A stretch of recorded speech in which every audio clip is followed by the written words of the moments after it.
ओम उमा महेश्वराय नमः। आप सभी का हमारे YouTube चैनल पर हार्दिक स्वागत है। आज हम सुनाने वाले हैं शिव पूजा की महिमा, शिवरात्रि व्रत की पौराणिक कथाएं। इसलिए आप इस कथा को श्रद्धा और भक्ति के साथ पूरा अवश्य सुने। प्रेम से बोलें शंकर भगवान गौरी माता की जय हो। आइए भगवान शिव माँ पार्वती के चरणों में नमन करते हुए कथा को शुरू करते हैं। लोमस जी कहते हैं, जो मनुष्य शिव मंदिर के आंगन में झाड़ू लगाते हैं वे निश्चय ही भगवान शिव के लोक में पहुंचकर संपूर्ण विश्व के लिए वंदनीय हो जाते हैं। जो भगवान शिव के लिए यहाँ अत्यंत प्रकाशमान दर्पण अर्पण करते हैं वे आगे चलकर शिव जी के सम्मुख उपस्थित रहने वाले पार्षद होंगे। जो लोग देवाधिदेव शूलपाणी शंकर को चंवर भेंट करते हैं वे त्रिलोकी में जहाँ कहीं जन्म लेंगे उन पर चंवर डुलता रहेगा। जो परमात्मा शिव की प्रसन्नता के लिए धूप निवेदन करते हैं वे पिता और नाना दोनों के कुलों का उद्धार करते हैं तथा भविष्य में यशस्वी होते हैं। जो लोग भगवान हरि हर के सम्मुख दीपदान करते हैं वे भविष्य में तेजस्वी होते हैं और दोनों कुलों का उद्धार करते हैं। जो मनुष्य हरि हर के आगे नैवेद्य निवेदन करते हैं वे एक एक ग्रास में संपूर्ण यज्ञ का फल पाते हैं। जो लोग टूटे हुए शिव मंदिर को पुनः बनवा देते हैं वे निस्संदेह द्विगुण फल के भागी होते हैं। जो ईंट अथवा पत्थर से भगवान शिव तथा विष्णु के लिए नूतन मंदिर निर्माण कराते हैं वे तब तक स्वर्गलोक में आनंद भोगते हैं जब तक इस पृथ्वी पर उनकी वह कीर्ति स्थित रहती है। जो महान बुद्धिमान मानव भगवान शिव के लिए अनेक मंजिलों का महल मंदिर बनवाते हैं वे उत्तम गति को प्राप्त होते हैं। जो अपने और दूसरों के बनवाए हुए शिव मंदिर की सफाई करते या उसमें सफ़ेदी कराते हैं वे भी उत्तम गति को प्राप्त होते हैं। जो पुरुष अथवा स्त्रियां शिव जी के आंगन में विविध रंगों के चौक पूरती हैं वे सर्वश्रेष्ठ शिवधाम में पहुंचकर दिव्य रूप प्राप्त करेंगी। जो पुण्यात्मा मनुष्य भगवान शिव को चंदोवा भेंट करते हैं वे स्वयं तो शिवलोक में जाते ही हैं अपने समस्त कुल को भी तार देते हैं। जो अधिक आवाज करने वाला घंटा लेकर उसे शिव मंदिर में बांधते हैं वे भी त्रिलोकी में तेजस्वी और कीर्तिमान होंगे। धनवान हो या दरिद्र जो एक दो या तीनों समय भगवान शिव का दर्शन करता है वह सुखी होता और समस्त दुखों से छूट जाता है। हे हरे और हे हर, इस प्रकार भगवान शिव और विष्णु के नाम लेने से परमात्मा शिव ने बहुतेरे मनुष्यों की रक्षा की है। तीनों लोकों में महादेव जी से बढ़कर दूसरा कोई देवता नहीं दिखाई देता, इसलिए सब प्रकार के प्रयत्नों से भगवान सदाशिव की पूजा करनी चाहिए। पत्र पुष्प फल अथवा स्वच्छ जल तथा कनेर से भी भगवान शिव की पूजा करके मनुष्य उन्हीं के समान हो जाता है। आक मदार का फूल कनेर से 10 गुना श्रेष्ठ माना गया है। आक के फूल से भी 10 गुना श्रेष्ठ है धतूरे आदि का फल। नील कमल 1000 कल्हार से भी श्रेष्ठ माना गया है। ये चराचर जगत विभूति से प्रकट हुआ है। वह विभूति भगवान शिव के श्री अंगों में भली भांति लगती है, इसलिए सदा उसे धारण करना चाहिए। जिनके मुख से नमः शिवाय ये पंचाक्षर मंत्र सदा उच्चरित होता रहता है वे मनुष्य भगवान शंकर के स्वरूप हैं। प्रातःकाल, मध्याह्न काल तथा संध्या काल के समय श्री शंकर जी का दर्शन करना चाहिए। प्रातःकाल भगवान शिव के दर्शन से संपूर्ण पातकों का नाश हो जाता है। दोपहर के समय शिव जी के दर्शन से मनुष्यों के 7 जन्मों के पाप नष्ट हो जाते हैं तथा रात्रि काल में शंकर जी के दर्शन से जो पुण्य होता है उसकी तो कोई गणना ही नहीं है। शिव ये 2 अक्षरों का नाम महापातकों का भी नाश करने वाला है। जिन मनुष्यों के मुख से शिव नाम का जप होता रहता है, उन्होंने ही इस संपूर्ण जगत को धारण किया है। पुण्यात्मा पुरुषों ने शिव जी के आंगन में आरती के समय बजाने के लिए जो बड़ा सा नगारा रख छोड़ा हो, उसकी आवाज़ से पापी मनुष्य भी पवित्र हो जाते हैं। इसलिए चिरकाल से संचित प्रचुर धन, बहुमूल्य चमर, मंच, सैया, दर्पण, चंदोवा, आभूषण तथा विचित्र वस्त्र भगवान शिव की सेवा में अर्पित करने चाहिए। पुराण पाठ, कथा, इतिहास और संगीत आदि नाना प्रकार के आयोजन भगवान शिव को प्रिय हैं। इनकी व्यवस्था करनी चाहिए। ऐसी व्यवस्था करके पापी मनुष्य भी अपने पाप से मुक्त होकर शिवलोक में चले जाते हैं। जो स्वधर्म का पालन करने वाले महात्मा और शिव पूजा के विशेषज्ञ हैं, जिन्होंने गुरु के मुख से शिव की दीक्षा ली है, जो निरंतर शिव जी की पूजा में संलग्न रहते हैं, मन में दृढ़ विश्वास रखकर संपूर्ण विश्व को शिव के रूप में देखते हैं, उत्तम बुद्धि का आश्रय ले सदाचार का पालन करते तथा अपने वर्ण, धर्म और आश्रम धर्म में स्थित रहते हैं, वे ब्राह्मण, क्षत्रिय, वैश्य, शूद्र तथा कोई भी क्यों न हो, भगवान शिव के परम प्रिय होते हैं। चांडाल हो या सर्वश्रेष्ठ ब्राह्मण, भजन करने पर सभी भगवान शंकर को अत्यंत प्रिय लगते हैं। भगवान शंकर ही संपूर्ण चराचर जगत के आधार हैं, अतः सब कुछ शिव स्वरूप है। ये बात विशेष रूप से जाननी चाहिए। वेद, पुराण, शास्त्र, उपनिषद, आगम और देवता सबके द्वारा भगवान सदा शिव ही जानने योग्य हैं।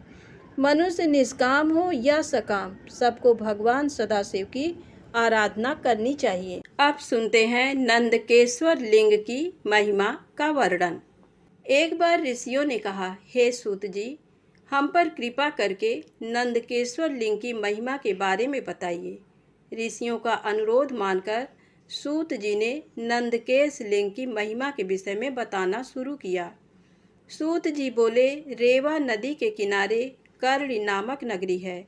उस नगरी में एक ब्राह्मण अपनी पत्नी और 2 पुत्रों के साथ रहते थे। जब वे वृद्ध हो गए, तब ब्राह्मण अपने परिवार को वहीं छोड़कर स्वयं शिवनगरी काशी चले गए। कुछ समय पश्चात वहाँ पर उनकी मृत्यु हो गई। जब ब्राह्मणी और उसके पुत्रों को इसकी सूचना मिली, तो उन्होंने काशी जाकर ब्राह्मण की अंत्येष्टि एवं अन्य संस्कार किए। तत्पश्चात वे वापस घर लौट गए। कुछ समय बाद ब्राह्मणी का भी अंत समय निकट आ गया। वह बीमार रहने लगी थी। वह उसने अपने पुत्रों को बुलाकर उन्हें अपनी अंतिम इच्छा बताई। ब्राह्मणी बोली, पुत्रों, मेरी मृत्यु के पश्चात मेरी अस्थियों को गंगा जी में प्रवाहित करना तथा मेरा पिंडदान एवं श्राद्ध काशी में ही करना।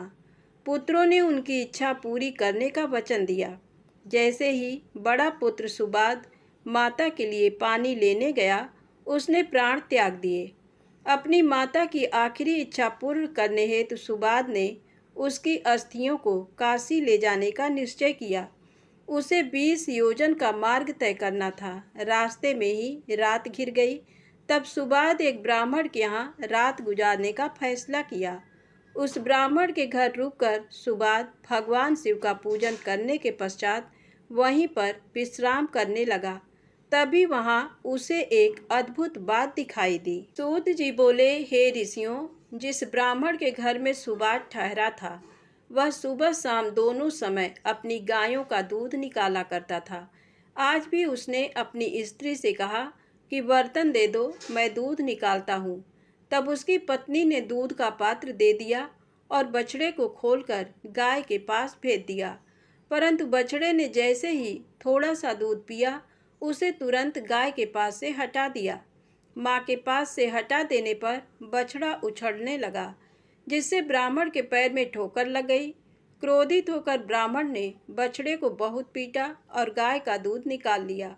गाय दुखी होकर रोने लगी कि अपने बच्चे को दूध भी नहीं पिला सकती। मैं अपने बच्चे को पीटते हुए देखती रही, परंतु उसकी कोई मदद नहीं कर सकी। तब बछड़ा अपनी माता को समझाने लगा कि माता, तुम धैर्य रखो, जो जैसा करता है वह उसी का फल भी भोगता है। अपने बछड़े की ज्ञान भरी बातें सुनकर गाय बोली, मैं जानती हूँ कि तुम सही कह रहे हो, परंतु अपने पुत्र की दुर्दशा मुझसे देखी नहीं जाती। मुझे उस ब्राह्मण को दंड देना ही होगा, क्योंकि यदि मैं कुछ नहीं करूँगी तो यही सब बार बार होगा। तब बछड़ा अपनी माता से बोला, माँ, यदि आप ब्राह्मण को मारोगी तो आपको ब्रह्महत्या का पाप लगेगा। अपने पुत्र की ऐसी बातें सुनकर गाय ने कहा, पुत्र, तुम ठीक कह रहे हो, परंतु गाय को सताने का दंड ब्राह्मण को अवश्य मिलना चाहिए। बाकी रही ब्रह्महत्या, उसके पाप को मिटाने का उपाय मैं जानती हूँ। ये कहकर गाय चुप हो गई। गाय और बछड़े की ये बातें सुबाद ने सुन ली थी। ये सब सुनकर उसने सोचा कि मैं अपनी माँ की अस्थियाँ लेकर काशी जा रहा हूँ, परंतु मैं ये भी देखना चाहता हूँ कि गाय ब्रह्महत्या के पाप से कैसे मुक्त होती है और अपना बदला कैसे लेती है। प्रातःकाल होने पर सुबाद वहाँ का दृश्य देखने लगा। उस दिन ब्राह्मण ने अपने पुत्र से दूध निकालने के लिए कहा। उसके पुत्र ने भी गाय के बछड़े को पीटना शुरू कर दिया, जिससे गाय को क्रोध आ गया और उसने अपने सींगों का प्रहार लड़के की बगल में कर दिया। ये देखकर ब्राह्मण ब्राह्मणी दोनों दौड़ते हुए अपने पुत्र के पास आए, परंतु कुछ ही देर में उनके पुत्र के प्राण पखेरु उड़ गए। तब हाहाकार मच गया, सब रोने लगे। ब्राह्मण ने पीट पीट कर गाय और उसके बछड़े को घर से निकाल दिया। ब्रह्महत्या की दोषी उस गाय का रंग सफ़ेद से काला पड़ गया। जैसे ही गाय और बछड़ा घर से निकले, वह पथिक सुबाद भी उनके पीछे पीछे चल पड़ा। वो देखना चाहता था कि गाय क्या करती है और कहाँ जाती है। चलते चलते वे नर्मदा नदी के किनारे पहुँचे, जहाँ पर पहले से ही नंदिकेश्वर महादेव विराजमान थे। गाय ने नर्मदा नदी में 3 गोते लगाए तो उसका काला रंग पुनः सफ़ेद हो गया। ये देखकर सुबाद को बड़ा आश्चर्य हुआ। गाय वहाँ से निकलकर कहीं अन्यत्र चली गई। तब नर्मदा को प्रणाम कर ब्राह्मणी पुत्र सुबाद ने भी नदी में स्नान किया। फिर नंदिकेश्वर का विधि पूर्वक पूजन करने के पश्चात वह काशी को चल पड़ा। रास्ते में सुबाद को एक युवती दिखाई दी, जिसने सुंदर वस्त्र एवं अलंकार धारण किए हुए थे। उसने सुबाद से पूछा, ब्राह्मण देवता, आप इस प्रकार प्रसन्न होकर कहाँ से आ रहे हैं और कहाँ जा रहे हैं? तब सुबाद ने उस युवती को सारी बातें बता दी और कहा कि मैं अपनी माता की आज्ञा को पूर्ण करने हेतु उनकी अस्थियां काशी ले जा रहा हूँ। तब ये सुनकर वह युवती बोली, ब्राह्मण, तुम बहुत भोले भाले हो। ये तीर्थ अत्यंत पवित्र है। प्रतिवर्ष वैशाख शुक्ल पक्ष की सप्तमी के दिन नंदा की पवित्र धारा में स्वयं गंगा जी आती हैं, इसलिए तुम अपनी माता की अस्थियों को यहाँ प्रवाहित कर दो। ये कहकर वह युवती अंतर्धान हो गई। सुबाद पुनः नंदा नदी की ओर लौट आया तथा उसकी पवित्र धारा में सुबाद ने अपनी माता की अस्थियां प्रवाहित कर दी। तभी उसे एक दिव्य दृश्य दिखाई दिया। उसकी माता दिव्य देह धारण किए शिवलोक को जा रही थी और उसे आशीर्वचन देते हुए कह रही थी कि तुम धन्य हो, तुमने अपनी माता को सद्गति प्रदान कर दी। पुत्र को आशीर्वाद देते हुए वह ब्राह्मणी शिवलोक को चली गई। ये कथा सुनकर ऋषियों ने सूत जी से पूछा, हे सूत जी, वहाँ भगवान शिव का ज्योतिर्लिंग नंदिकेश्वर कैसे स्थापित हुआ? कृपा कर हमारी इस जिज्ञासा को शांत कीजिए। ऋषियों के प्रश्न को सुनकर सूत जी बोले, एक बार की बात है, नर्मदा नदी के किनारे ऋषिका नाम की एक विधवा ब्राह्मणी रहा करती थी। तरुणावस्था में ही उसका पति पूर्व जन्म के पापों के कारण चल बसा था। तभी से ऋषिका भगवान शिव के चरणों का ध्यान करने लगी तथा उसने अपना सारा जीवन शिव जी के पूजन, ध्यान और व्रत में लगा दिया। उसने एक पार्थिव लिंग स्थापित किया और महादेव जी की कठोर तपस्या करनी आरंभ कर दी। एक दिन एक बलवान मायावी राक्षस घूमता हुआ उस स्थान पर आ गया और बाल विधवा तपस्विनी को देखकर उस पर मोहित हो गया। परंतु वह ब्राह्मणी अपनी आराधना में ही लगी रही। तब वह उसे डरा धमका कर पाने की कोशिश करने लगा। तब ऋषिका डरकर शिव जी की मूर्ति से चिपक कर रोने लगी और शिव जी से रक्षा करने हेतु प्रार्थना करने लगी। भक्त वत्सल भगवान शिव तुरंत अपने भक्त की रक्षा के लिए उस ज्योतिर्लिंग से प्रकट हुए और उस पापी राक्षस को भस्म कर दिया। फिर उस ब्राह्मणी से बोले, ब्राह्मणी, मैं तुम्हारी तपस्या से बहुत प्रसन्न हूँ, वर मांगो। अपने आराध्य त्रिलोकीनाथ भगवान शिव को इस प्रकार अपने सामने पाकर वह दीन ब्राह्मणी शिव जी की स्तुति करने लगी और बोली, हे जगत का कल्याण करने वाले, भक्तों के दुखों का नाश करने वाले देवाधिदेव भगवान शिव, आपने आज मेरे पतिव्रत धर्म की रक्षा करके मुझ पर बहुत बड़ा उपकार किया है। यदि आप मुझे कुछ देना चाहते हैं तो मेरी एक अभिलाषा को पूरा कीजिए। आप सदा मेरे द्वारा स्थापित इस पार्थिव मूर्ति में निवास करें। ऋषिका के वचनों को सुनकर शिव जी प्रसन्नतापूर्वक उस लिंग में समा गए। उस समय आकाश से फूलों की वर्षा होने लगी। सारे देवता शिव जी की प्रशंसा करते हुए वहां आ गए। उसी समय पतित पावनी श्री गंगा जी भी वहां आई और उस ब्राह्मणी से बोली, कल्याणी, जहाँ भगवान शिव का निवास होता है वहाँ मेरा आगमन अवश्य होता है। उसी दिन से उस पार्थिव लिंग का नाम नंदिकेश्वर हुआ और उसमें भगवान शिव का वास हुआ। प्रेम से बोले शंकर भगवान की जय। आज सुने शिवरात्रि व्रत की पौराणिक कथाएं और पूजा विधि। व्रती को चाहिए कि फाल्गुन कृष्ण चतुर्दशी को प्रातःकाल शुद्ध होकर व्रत का संकल्प लें। इसके बाद गंध पुष्प बिल्व पत्र धतूरे के फूल घृत मिश्रित गुग्गुल की धूप दीप नैवेद्य आरती आदि आवश्यक सामग्री समीप रखकर भगवान शिव माता पार्वती की पूजन करें। रात्रि के प्रथम पहर में पहली, द्वितीय पहर में दूसरी, तृतीय में तीसरी और चतुर्थ प्रहर में चौथी पूजा करें।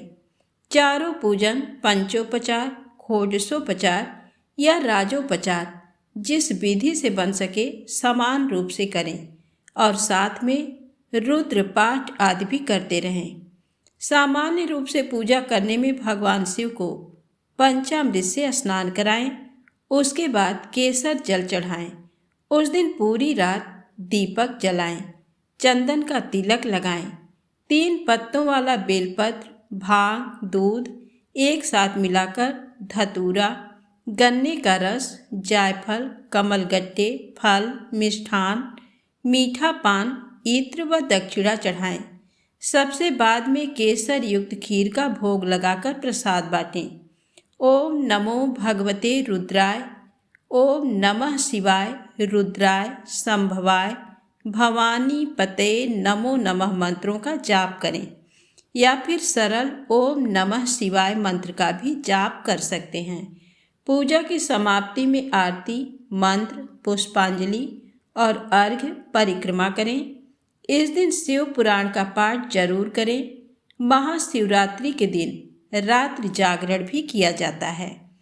स्कंद पुराण का कथन है कि फाल्गुन कृष्ण चतुर्दशी को शिव जी का पूजन, जागरण और उपवास करने वाला मनुष्य माता का दूध कभी नहीं पी सकता, अर्थात उसका पुनर्जन्म नहीं होता है।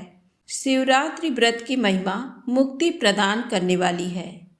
इसके महात्म श्रवण से और कथन से सब पापों से मुक्ति मिलती है। फाल्गुन कृष्ण चतुर्दशी को रात्रि में जागरण, शिव जी का दर्शन, पूजन तथा बिल्व पत्र समर्पण अत्यधिक फलदायक होता है। 10,000 वर्ष गंगा स्नान के बराबर शिवरात्रि व्रत का फल है। संसार में जितने पवित्र दिन हैं वे सब शिवरात्रि व्रत में स्थित हैं। 100 यज्ञ के समान शिवरात्रि व्रत है। व्रत के साथ जागरण करने से व्रत पूर्ण फल देता है। जो मनुष्य एक भी बेलपत्र से शिव जी की पूजा करता है, उसके समान मुक्ति देने वाला दूसरा कोई कर्म नहीं है। अब आइए सुने शिवरात्रि व्रत से जुड़ी पौराणिक कथा। प्राचीन काल में सौमड़ी नाम की एक ब्राह्मण की कन्या थी। उसके पिता ने एक ब्राह्मण कुमार के साथ विवाह कर दिया। दोनों ने नाना प्रकार के भोग भोगे, किंतु उसका पति युवा अवस्था में ही मर गया। पति के मरने के बाद सौमड़ी कुछ समय तक रही, किंतु बाद में काम वेदना के सताने से व्यभिचारिणी स्त्री हो गई। जाति के लोगों ने उसे अलग कर दिया। वह स्त्री स्वतंत्र होकर घूमने लगी। एक दिन एक शूद्र उसको अपनी स्त्री बनाकर अपने घर ले गया। सौमड़ी उसके साथ मांस और मदिरा खाने पीने लगी। एक दिन उसने जहाँ बकरे तथा बछड़े एक साथ बांधे थे, वहाँ जाकर एक बछड़े को मारा। रात्रि होने के कारण उसने कुछ भी नहीं जान पाया। पीछे से पछताने लगी और मुख से शिव शिव कही। फिर क्षण भर बाद उस मांस को पकाकर खा लिया। उस स्त्री ने मरने के बाद कुछ दिन नरक में रहकर चांडाल के घर जन्म लिया। वह जन्म से ही अंधी थी। माता पिता भी मर गए। भाई बंधु न होने के कारण मारे मारे फिरने लगी। कुष्ठ हो गया। कष्ट के साथ दिन काटने लगी। जब फाल्गुन कृष्ण चतुर्दशी महाशिवरात्रि आई तो गोकर्ण क्षेत्र में मेला लगा। शिव जी का दर्शन करने लोग जाने लगे तो वह भी उनके पीछे पीछे मांगती खाती वहां पहुंच गई। वहां दोनों हाथ फैलाकर भीख मांगने लगी। एक दिन एक शिव भक्त ने एक मुट्ठी बिल्व पत्र उस अंधी स्त्री के हाथों में फेंक दिया। उस अंधी ने ये खाने योग्य नहीं है ऐसा समझकर फेंक दिया। संयोग बस वह बिल्व पत्र शिवलिंग के ऊपर जा गिरा। उस दिन शिवरात्रि थी। वह रात भर भीख मांगती रही। किसी ने कुछ नहीं दिया, अतः उसने निर्जला व्रत भी कर लिया और जागरण भी। वह स्त्री फिर अपने देश लौटी और मर गई। शिव जी ने उसे लाने के लिए अपने गणों को विमान लेकर भेजा। शिव जी के गणों ने विमान पर चढ़ाकर उसे शिव जी के पास पहुंचाया। वह पार्वती जी की सखी हो गई। शिवरात्रि व्रत महान फल देने वाला है, कार्यों को सिद्ध करने वाला है। इसके महात्म श्रवण से और कथन से सब पापों से मुक्ति मिलती है। अब आइए सुने शिवरात्रि व्रत से जुड़ी दूसरी पौराणिक कथा। मित्रसह नाम का बड़ा धर्मात्मा एक राजा था। उसकी स्त्री मदयंती राजा नल की स्त्री दमयंती के समान पतिव्रता थी। एक दिन राजा सेना को साथ लेकर शिकार खेलने के लिए वन में गया। उसने बहुत से जीवों को मारा। राजा बहुत दिन तक वन में रहा और कमठ नामक राक्षस को मारा। उस राक्षस के भाई को बड़ा दुख हुआ। वह भाई का बदला लेने के लिए मनुष्य का रूप धारण कर उसी राजा का सेवक बन गया। राजा घर लौटा तो अपने गुरु जी को निमंत्रण दिया। उस राक्षस के भाई ने भोजन में नर मांस को छिपाकर मिला दिया। गुरु जी ने जान लिया और राजा को शाप दिया, तुम 12 वर्ष तक के लिए राक्षस हो जाओगे। राजा ने भी शाप देना चाहा, परंतु रानी ने उसे रोक दिया। सांप का जल अपने पैर पर छोड़ा था, अतः उस राजा को कलमासपाद कहने लगे। वह राजा राक्षस होकर बहुत से जीवों को खाने लगा। एक दिन उसने एक नवयुवक ब्राह्मण को मारा जो अपनी स्त्री के साथ भोग रहा था। उसकी ब्राह्मणी ने भी शाप दिया कि तुम भी अपनी स्त्री के साथ भोग करेगा तो मर जाएगा। ब्राह्मणी सती होकर परलोक सिधारी। 12 वर्ष के बाद वह राजा घर गया। उसकी स्त्री ने प्रसंग करने से रोका। वह घर छोड़कर तीर्थ यात्रा के लिए चला गया। जनकपुर में गौतम मुनि से भेंट करके कहा, मुझे ब्राह्मण का शाप लगा है, कैसे छूटेगा? तब मुनि ने कहा, तुम शिव जी की उपासना करो। जहाँ गोकर्ण क्षेत्र में महाबल नाम का शिवलिंग है उसका पूजन करो, शिवरात्रि व्रत करो। राजा मित्रसह ने वैसा ही किया। शिवरात्रि व्रत के प्रभाव से राजा ने सब प्रकार के सुख भोगे, अंत में शिव जी का गढ़ हो गए। इस चरित्र को प्रतिदिन सुने और सुनावें तो उसकी 21 पीढ़ी तर जाती है। ये इतिहास परम पवित्र है। प्रेम से बोलें शंकर भगवान की जय हो।